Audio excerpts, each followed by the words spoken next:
Mas Erwin meditasi nggak? Iya. Yeah. What is your meditation technique or type? I'm using this Vedic Mm. TM meditation. With mantras. Yes, with mantras. Yeah.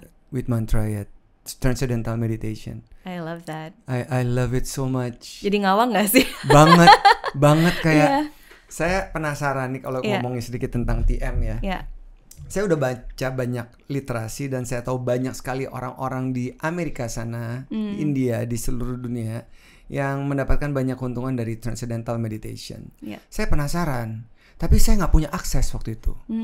Tiba-tiba suatu saat di podcast ini juga, kami mengundang Samo Rafael. Oke. Ya, terus Samo cerita bipolar dia bisa sembuh karena TM. Saya kaget, wow. Terus saya tanya, kamu belajar dari mana? Terus Sam cerita bahwa ada orang di Ubud juga, namanya Pawayan Sutrisna. Oke. Nanti aku kenalin ya. Boleh. Dia bilang gitu. Oh, I'll tell to you too ya. Oke, ya. Ya, sure. Yes. Terus saya waktu itu wawancaranya di bulan September atau Agustus saya lupa, tahun lalu. Nah, saya kan udah pindah ke sana nih. Oh gitu. Udah pindah, jadi 2 minggu Jakarta bekerja sibuk, 2 minggu di sana. Namaste. That's so nice. Ya, balance ya. Terus saya tulis di jadwal saya, bulan Desember baru saya akan hubungin si Pak Wayan. Karena saya udah arrange waktu saya. Udah Desember saya hubungin Pak Wayan. Si Sam mau sudah cerita tentang saya. Jadi kami ketemu dan Pak Wayan memberikan this TM practice to us, the whole family. Wow. 4 sesi. Oke. And he gave us a mantra gitu. Yeah. Terus saya melakukannya. Yeah. Tiap hari 20 menit. Wow.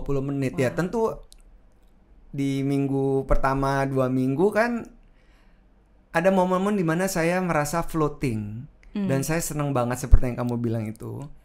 Terus ada juga yang nggak ada apa-apa. Jadi setiap pengalaman TM itu berbeda-beda.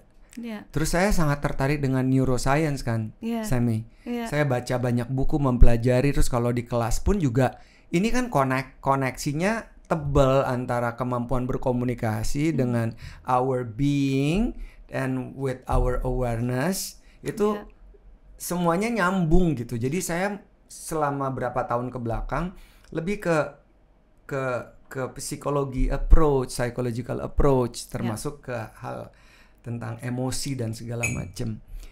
Terus saya baca juga banyak sekali buku-buku tentang neuroscience. Tiba-tiba ada buku gitu, saya beli buku namanya Transcendental. Saya nggak tahu juga di dalam buku ini ceritanya apa gitu. Ternyata it's all about TM. Oh, okay. Terus di situ waktu itu Pak Wayan bilang bagusnya sehari 2 kali. Buat saya sehari sekali 20 menit aja udah menyita waktu dan komitmen kan. Kan ngatur gitu, pagi sibuk, oke di jalan, di mobil bisa, kalau lagi traveling mungkin di bus bisa saya lakukan. Tapi kayak twice a day, wow, seriously gitu. Yeah, and you did it? I did it now. Wow, okay. Saya kemudian gara-gara baca buku itu dan buku itu ditulis oleh seorang neuroscientist, dia bercerita berbagai macam pengalaman tentang traumatic post syndrome, ini itu sembuh karena itu, much better, more creative, more content, more centered, more peaceful, many things. Jadi saya gini, oh Pak Wayan nggak encourage saya atau memaksa saya untuk sehari 2 kali. Tapi buku yang saya baca ini memberikan saya perspektif baru. Saya harus lebih committed dan saya melakukan itu sekarang. That's amazing. As part of growth ya kan? Yes, As betul. part of growth. Dan kalau kita mulai meditasi, kadang kita mikir kayak aku nggak bisa meditasi, nggak bisa fokus. Padahal the point is not to be focused menurutku di meditasi gitu. I think part of the point is just to see what's there gitu. Kalau lagi nggak fokus, then that's just knowing, oh ya aku saat ini lagi banyak pikiran. Saat ini mungkin badanku pegel. Saat ini mungkin there are problems in my life that's coming up. Then that's what it is. Ya udah, itu cuman kayak momen koneksi aja. Kalau dapat fokusnya, peace-nya itu menurutku tambahan benefit gitu. Tapi I don't think that's the main thing. Dan kadang ada miskonsepsi itu tentang ya aku bisa nggak bisa meditasi. Lebih you don't know, maybe you haven't figured out or find type of meditation that works. Karena nggak semua orang bisa TM menurutku. Oh gitu. I don't think so. Karena ada resistency dengan the affirmations gitu misalkan. That mantra. The mantra. Tapi aku bilangnya adalah sebuah vibrasi. Iya betul. It's a sound actually. Iya, it's just a sound gitu, Yes. sama. Nah, kalau mungkin ada juga yang lebih visualisasi. Ada juga orang yang nggak bisa visualisasi. Yeah. So it's more about exploring sih.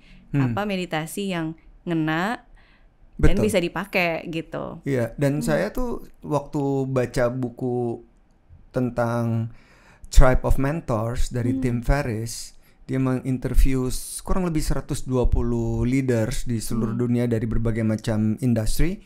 Mereka semua mengatakan, gue melakukan meditasi, tapi isi informal meditation. Yeah. Cuma 3 menit, that's why I'm asking you. Yeah. Itu saya lakukan, tapi sambil jogging. Yeah. Cuma kan I have a monkey mind, Sami. Saya tuh loncat sana, kayak monyet loncat ke dahan, pindah lagi gitu. Jadi kemana-mana.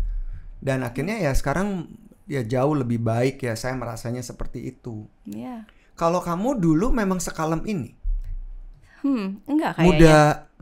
I don't think so. Aku dulu bukan kalem, tapi rasanya lebih pecicilan kali ya. Atau pecicilan gitu. Mungkin kalem ini munculnya ya semakin banyak latihan meditasi, terus kayak ya udah conserving energy, atau kayak ya nggak perlu dilakukan dengan lebay atau apa. Aku kayak lebih conserved gitu. Tapi dulu as a child aku relatively lompat ke sana ke sini, not only just in the monkey mind, very playful in that sense.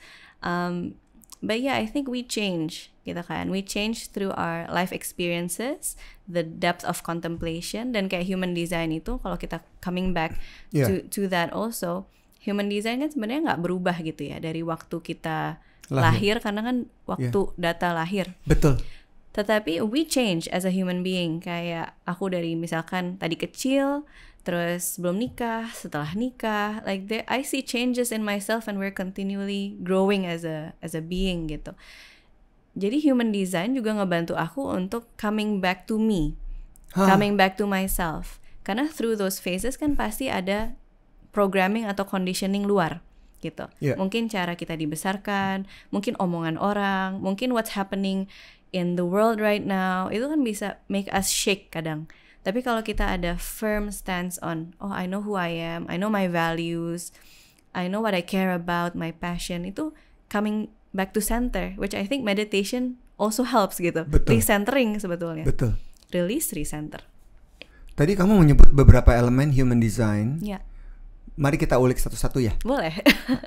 Karena sangat menarik. Jadi ini pasti Western ya, this human design? Yes, around the 70s. Jadi it was a Canadian person, namanya Alan Robert Krakauer. Okay. Gitu. And then he got this insight di Ibiza di Spain. Gitu. And then he developed it over 20 years. Dia udah pass sekarang. Dan ya akhirnya terus kan banyak murid-muridnya yang sharing. Ada juga dia bikin atau muridnya lebih tepatnya bikin gene keys namanya. Jadi itu another part yang using similar to human design. Tapi ya fondasi utamanya human design itu tentang energi sebetulnya. Pernah nggak Mas Erwin kan sering ketemu banyak orang, undang podcast atau dari kerjaannya. Do you feel when you meet someone there is yes I want to know that person, I like the vibe. Ada juga yang kayak nope, not my people. Kayak sering sekali terjadi itu. Gitu. Too loud or everything ya. Ya, mungkin too loud, mungkin juga dari gaya tubuhnya gitu ya, body language. Mungkin just the energetic aura, literally kita bisa perceive that sebetulnya. Nah, jadi energi di human design ini itu semacam ada sistemnya gitu, ada kalkulasinya. Jadi misalkan ada tipe namanya, ini very specific human design term ya Mas Erwin. Jadi tipe ini tuh bilang bahwa aura yang orang lain rasakan, kayak kalau kita ketemu orang, itu dipengaruhi oleh aura atau energi yang di dalam tubuh, which is our chakras basically. Simpelnya kalau kita pikiran, emosi, perbuatannya in a higher vibration, ya kita akan semakin terbuka ketemu orang, we feel the peace, we feel the attraction. Tapi kalau orangnya itu misalkan nggak kontemplasi, nggak meditasi, reaktif gitu ya. In a lower vibration pikiran, emosi dan perbuatan, kita akan ngerasa banget tuh auranya kayak nggak gitu, nanti deh gitu. Nah, jadi dari tipe itu tuh ada 5, Mas Erwin. Have you ever check your human design? Belum. Oh belum. Oh nanti cek deh gitu. Jadi biar bisa tahu gitu ya Penasaran. tipenya. Jadi tipe itu ada yang generator, manifester, manifesting generator, projector, reflector. Nah jadi aura dan energi itu jadi bisa semacam terbaca dan terevaluasi gitu. Ada channel-channelnya. Ada channel-channelnya, betul. 5 channel ini. Ini lebih kayak 5 type. Jadi ada 5 type. kayak 5 kategori. Tadi apa aja? Generator, Oke. manifester, Alright. manifesting generator, projector, and reflector.